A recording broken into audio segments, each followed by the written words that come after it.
You ask Tiger to solve. This deals with linear equations with one unknown. The final result is t equals 5. Let's solve it step by step. Group all t terms on the left side of the equation. Subtract 6t from both sides. Group like terms. Simplify the arithmetic. Group like terms. Simplify the arithmetic. Group all constants on the right side of the equation. Add 2 to both sides. Simplify the arithmetic.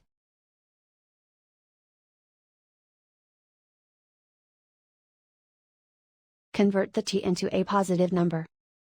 Multiply both sides by -1.